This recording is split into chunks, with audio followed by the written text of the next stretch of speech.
Hey out there, this is Friday, January 27th, 2017, and it's just about 13 minutes before 9 in the morning here in Northern California.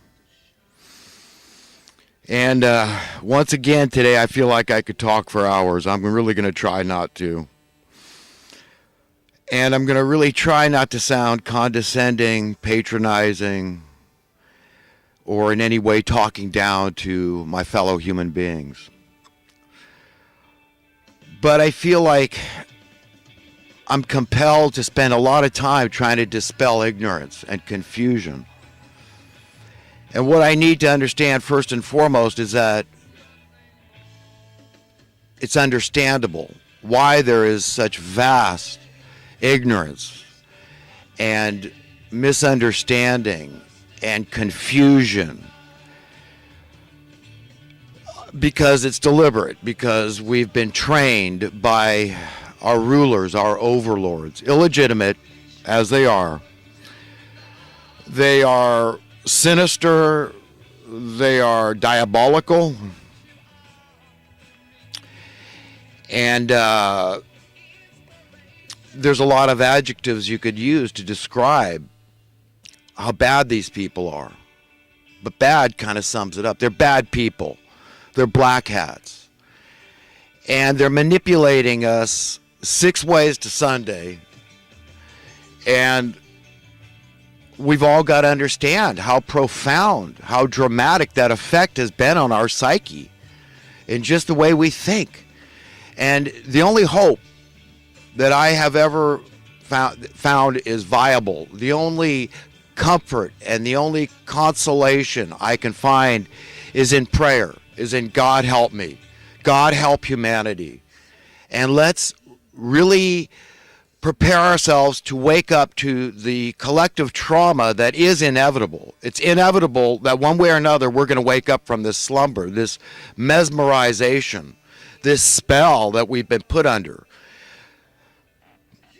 And I want to separate right here the initial curse that took place in the Garden of Eden, this fallen state that we're in, whereby God was so upset by whatever happened in that Garden of Eden. What was this forbidden fruit?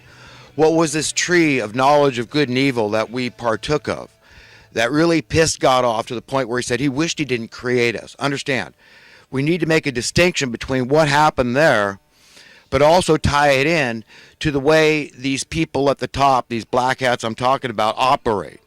They're very deceptive. And a lie is basically a deception is basically a fancy lie, right?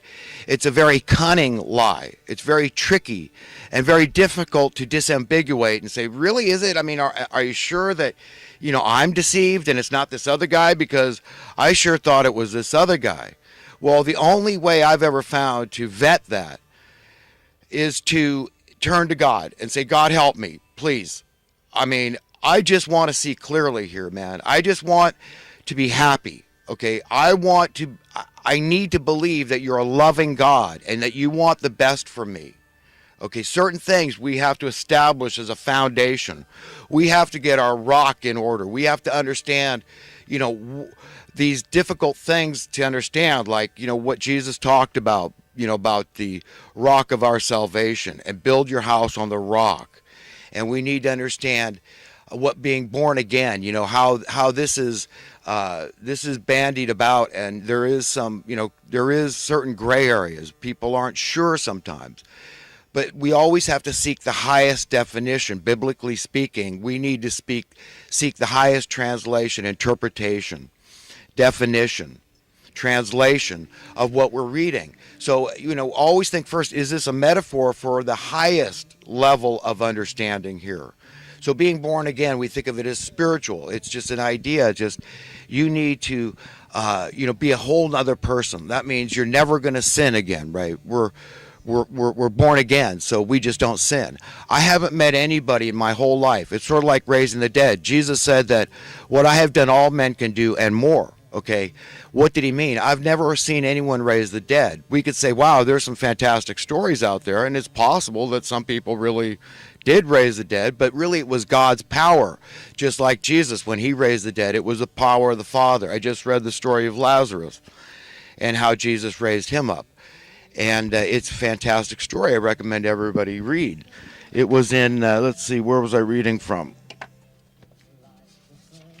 I was reading from this New International Version, and I was reading, this is an old Bible, but you see the pages are already torn out of it, but I still use it.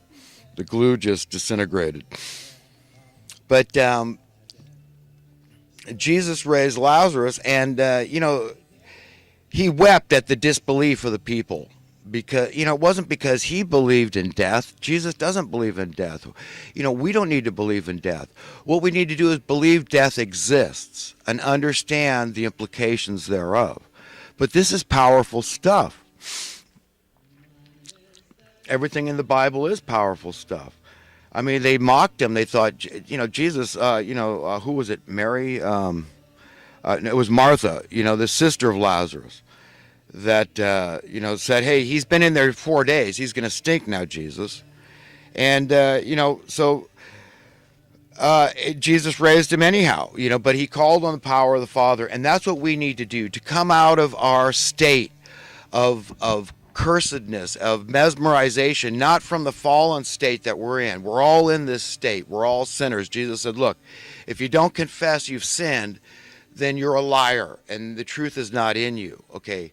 So we all have to admit we have at least sinned. We've thought bad things, okay? But maybe we didn't associate with those. So we said that was just a fleeting thought. I would never be that way. It's sort of like sin. It's like how people fall into sin so easily, right? We invite it.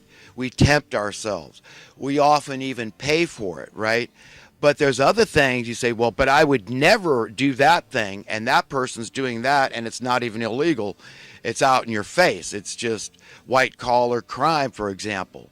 This kind of thing, it goes under the radar all the time. And our police, they apparently are ineffectual, feckless, helpless to try to, to do anything about this, even though they agree, just like 90% of the American people, that the bailout of '08 was a scam.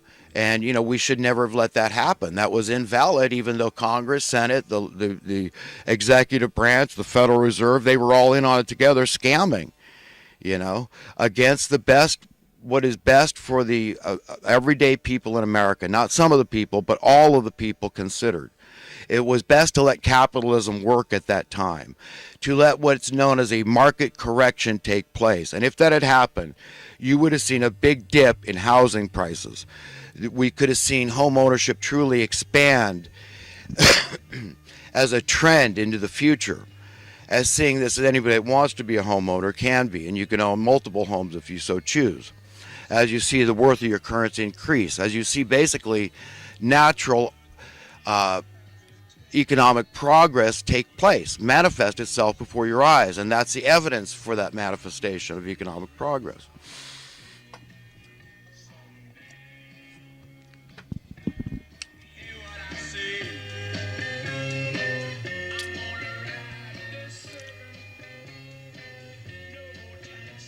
So,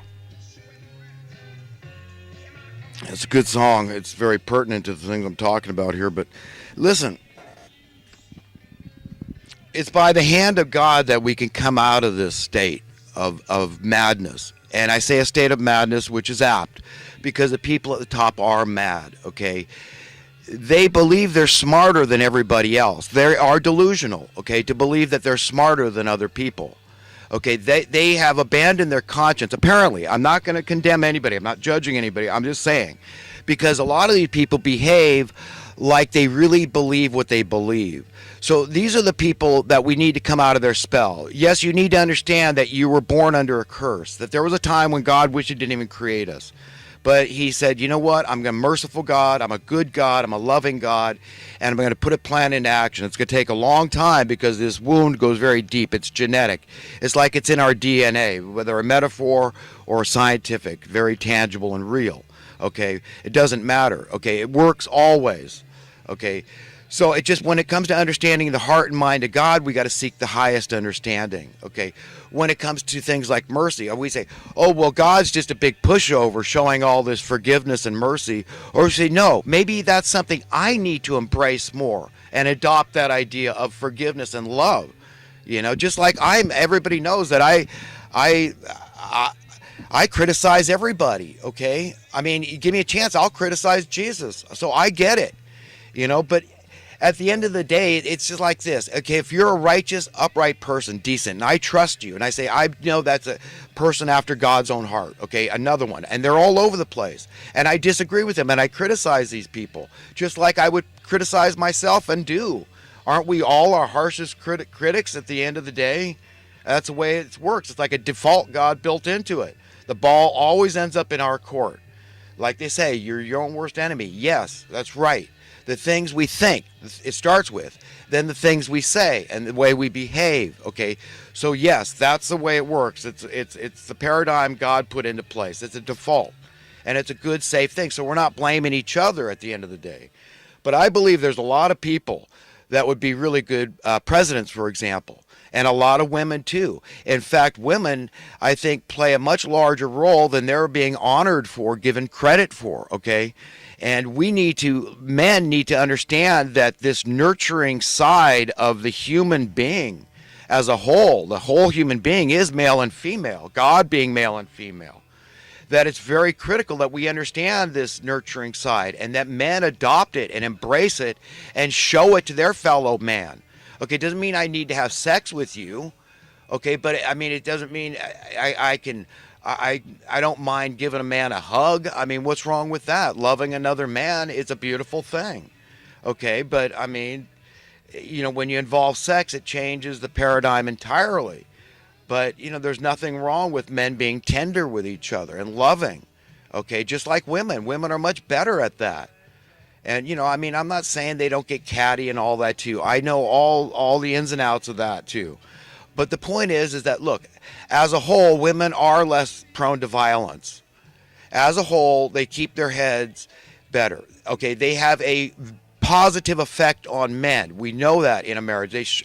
When I was a married man, I was far more disciplined. Okay, I have a very difficult time with that because I like to be disciplined. And now that I'm a single man, I have been for a long time. You'd think I'd get used to it. You'd think I'd get good at it. I never have. I'm a bad single man. I need a woman. I need it more than anything else, probably. You know, first and foremost, I'd like to see an end to abject poverty to the point of homelessness. That above all else. And next to that, my relationship with God, let's say, because He's the one that gave me the heart for the downtrodden. Okay, let's say God first, and then my heart for the downtrodden, and then a woman. Okay, and beyond that, you know, the sky's the limit. That's it. But it doesn't take much to make me happy. I like creature comfort. I need it for survival, just like everybody else. So yes, all these things are very important to me. I get it.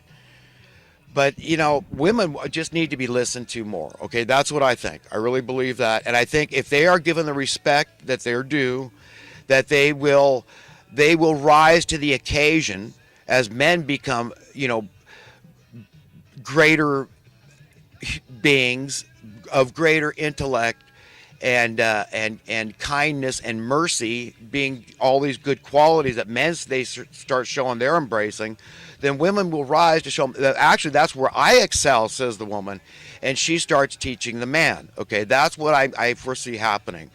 But one way or another, this thing has to get cleaned up at the hand of God. Okay, that's it.